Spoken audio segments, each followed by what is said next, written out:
The reason why is this, because when you do less, people get insecure at the fact that you're not doing much. So then they start doing more in the hopes that they could get a reciprocation on your end, and they could be and it could soothe their insecurities, right? So when you're dating someone, you'll notice that there's something that's missing. They're not doing enough, and you can sense that inside. So rather than walking away, you react with doing more. And then you keep doing this because you're almost like stuck in an addictive pattern where sometimes they do give you something. Sometimes it does work, but because it works sometimes, you turn delusional and think that you're like a gambler. Sometimes you get rewarded, but most of the time you get nothing in return. So so that's the kind of dynamic that it has. But also, the fact that they're not doing much creates a sense of insecurity in you. And remember, insecurity is a source of romanticism.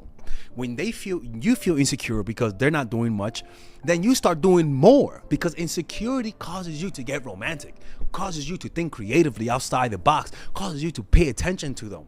So their lack of effort causes you to put more effort in the hopes that they put more effort. But what happens is that there's no end to that. It becomes a lifelong pattern. And in order to break that, you need to learn to control your emotions. First of all, you need self-control. Okay? And this is why. When the biggest difference between when you like the person versus when you don't like them, it's just that you have more self-control. You are more in control of your faculties. You are more in control of your nonverbal cues, right? You are more in control with your patience. You have more patience. You're able to think more clearly. And there's less nervous tension in your face. But when we really like the person, we tend to do more than necessary. We tend to create a situation where they take us for granted. And this is why. Is that when you like someone, you are bound to you are under the control of intense emotions. And if you don't have any self-control, you're not going to notice how you behaving differently. You're not going to notice how you're giving them the creepy psycho looks, and you think you're looking at them like this, but in reality you look at them like that, right? And the way you text, everything about you is fundamentally different, but you cannot tell the difference. Just like a crackhead can't tell that he's acting like a crackhead. You know what I'm saying? He thinks he's talking to you like this, when in reality he's talking to you like this, like that. And that disconnection from reality tends to push people away. But also, it's also the aloofness, right? When you don't try that much, usually there's an aloofness that you give out. You give an air of aloofness. When you don't try too much, when you don't try to make something happen, I'm telling you, it comes across as an aloofness and above all, a detachment, right? That can be perceived from their point of view as intriguing, as mysterious, as alluring, sparking curiosity and desire for their attention, right? Additionally, their ability to remain composed, even when you cancel, even when you pull away, and the ability for them to remain unaffected by your pulling away or by you in general, may be interpreted as strength and control. Qualities that some people might find attractive. Even the fact some people, when you don't like them, even the fact that you forget things about them, maybe you forget their names, maybe you forget their birthday, maybe whatever you forget, they don't see that as them not like as you being an asshole. They see that as them not being enough. In other words, there's nothing you could do wrong. Okay? And let's just say you date that same person, right? You date them and you're aloof in one area. Like you date them and you act aloof. And then in the B scenario, let's just say the same person, but like we're experimenting, you act more interested. What will happen is that there will be two different scenarios. The one where you act more, where you put less effort, what you're going to notice is that this person puts more effort. Or they leave. So there's no middle ground. They're either going to put way more effort and you're going to sense a disbalance, or they're going to leave. But then when you're in a situation where the same person, same situation, but now you're putting a lot of effort, what you'll notice is that they're going to take you for granted. You'll notice they're later to the dates. You'll notice the facial expressions over time get less and less. Their tone of voice changes. You want a person, when they like you, you want them to have the gay accent. What's a gay accent? Well, easy there, calm down, trying to cancel me. The gay accent is when someone's gay, how do you know? Well, I've studied this. Personal experience? No, just Google it. Google shit, man. Google the gay accent. It says that the difference is that when a gay guys, they have more inflection in their voice. Oh my God, I cannot believe it. It's incredible. Oh my God, sounds very comfortable, right? But when the straight people, they usually have less inflection. They usually more like this. But when gay, for some reason, they just have like this, and that is across all cultures. Across all culture. So you have gay guys, oh, in India, oh la la, how are you, my friend? Oh, that's incredible, right? You got the Asian gay guys, oh, hello, oh my God, that's incredible, right? You got the British gay guys, hello, oh my God, I cannot believe it, you are looking fabulous. Sounds like a British accent, to be honest with you, right? And that is because they just have an inflection in the voice. When someone really, really is into you, what you'll notice is that they have that. Why? Because nervousness, right? Nervousness causes you to not be able to control those muscles. Understand this. When you are nervous, the way that nervousness works, emotions have an involuntary emotions control your muscles, okay? And low-level emotions control low-level muscles. And what are those low-level muscles? The fingers, these muscles. These are the things you cannot control, right? And the more intense the emotions, the more bigger muscles it will start to control. Intense emotions, bigger muscles, right? So you might be nervous. You like that. People can only tell you're nervous. No, you're not nervous. Oh, yeah, you're nervous. But the more nervousness you have, the bigger the muscles that emotion controls. Nervousness, now you're nervous, right? And so you see that with the throat. Any slight nervousness is perceived in the throat. Right? And you, or speaking highs, right? And so this is what happens when you like someone. There's a complete change. The nervousness. And that for some reason, when you behave this way, you tend to do more, and then it creates a disbalance in the relationship, right? What I'm trying to tell you is that this doesn't make people like you, okay? It just creates a type of dynamic in the relationship, all right?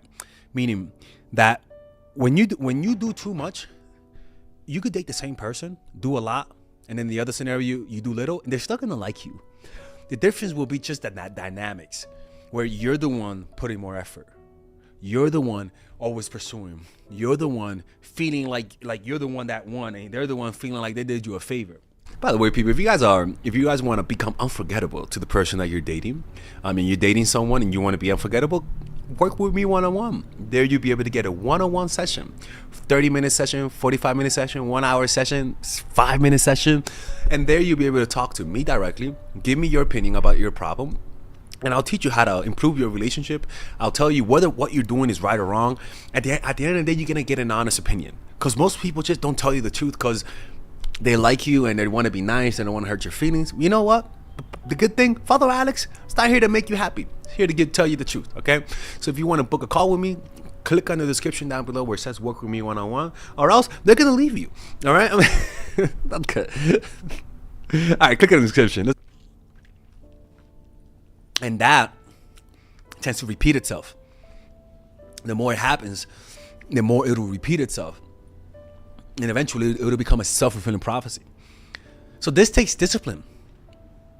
You have to observe and notice, are they reciprocating what I'm giving them? That's the best way to go about this, through reciprocation.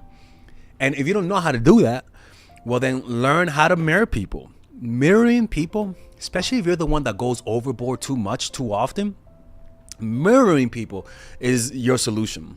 Honestly, just mirror people. If you're the one that starts too fast, mirror people. If you're the one that's, I don't want to say that's too slow, that goes too slow, you need to go to therapy or talk to someone, right? Because that just means that you may have some attachment styles issues and you might need to develop more meditation practice and talk to someone to deal with that emotion. But generally speaking, if you're the one that's always needy and always like 5 steps ahead. You got to mirror people, man. And this is why you don't mirror people. It's because you're using your relationships as a way to deal with your emotions.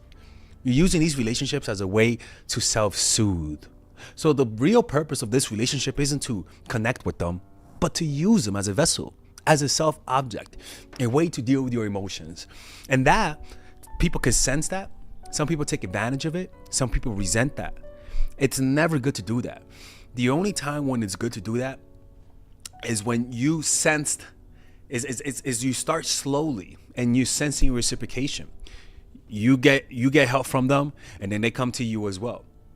But the problem is that a lot of people just forget about the part of reciprocation. You need reciprocation, or else you're just going to create a type of dynamic that the person will not want to be around you because it's just too needy. It's too much of a burden for them. You know what I'm saying? And you could be the greatest person. You know how you say, oh, they just stop doing crack, they'll be perfect. There's a lot of people that say, yo, if this bitch just leaves me, sorry. If this girl just leaves me alone a little bit, she'll be perfect. People, it's always better to say less than necessary. It's always better to do less than what you have to do. Let them complain that you don't do enough and then do the rest. Don't be the type of person that they complain that you do too much. That's not the problem that we're asking for. Just learn to do less. And if they want you to do more, they're going to tell you. This is not a manipulation. This is giving people space, you know? And a lot of people won't like what I'm saying because in reality, they're just in a relationship to deal with their emotions. There's nothing wrong with that. But that you got to sense people. When you're really sad and depressed, you tend to ignore the signals people are sending you. It's like when you're dating a girl, for example, as a guy, and you know she doesn't want to talk to you.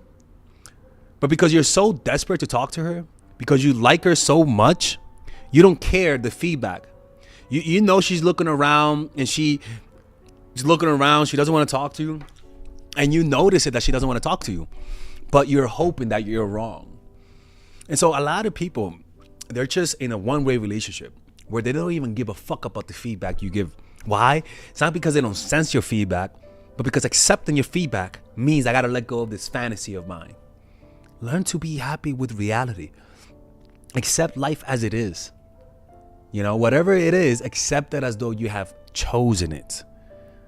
Right? Once you do that, I swear to you, there's going to be a looseness to your personality. You may not notice the difference because when true change happens, you don't notice it. When you really change from within, you don't notice it. There's a lack of self-awareness. When you really improve as a person, you don't notice it. You really don't. You just think everything's the same. You just feel happier. You just feel more at peace. But you don't notice that you're behaving differently. That's how you know it really happened. Because you didn't know before you were a needy, creepy person. So when that does change, the only thing that you'll notice is your feeling. Because what really changes when you give creepazoid energy is the nonverbal cues, the things that you have no control over. So focus on finding happiness from within, developing a meditation practice. It'll lower those creepy nonverbal cues. You will stop feeling the need to do too much once you fulfill your own needs through a meditation practice or practice loving kindness meditation that will develop self-love. And you'll notice you don't have to do a new strategy to get them to like you more, because just by you being happy within yourself, you'll start doing all the extra bullshit that creeps people out. Okay? All right, take it. All right, if you guys enjoy these videos about stoicism, dating, relationships, self-help, moving up in life, I would recommend you guys check out some of my courses that I have for sale. These courses are courses for men and women. For example, Nice Girl, Nice Guy is a course about how to become more assertive. Natural Chemistry is a course for women that I have on how to develop strong relationships. Dark Game is a controversial course that I have for guys on how to attract women in their life and keep it. It's not as dark as it seems, but we do talk about some dark psychology in here. Psychological Game of Attraction is a course that we made for women who are single.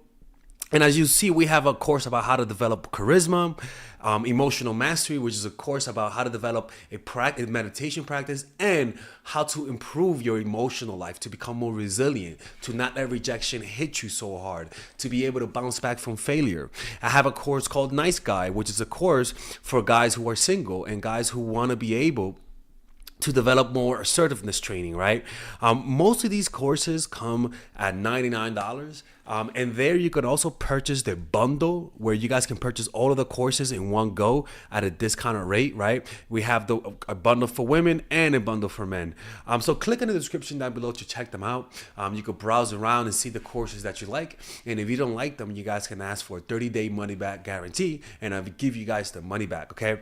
And in fact, we actually have a new one for women right now we're developing. It's called the Feminine Woman. So if you're a woman watching, this course is specifically to help women become more feminine, to embrace their feminine while embracing their masculine energy. And I'm actually going to make a course for that, like that for men, which is called the Masculine Man, which is a course on how to develop masculinity and develop masculine energy to attract women in your life, to attract business success in your life, to be able to be better socializing, to read people better. It's truly an all-around course. So if you guys want to check out those courses, click on the description down below where it says purchase the courses, and I'll see you guys inside. Bye-bye.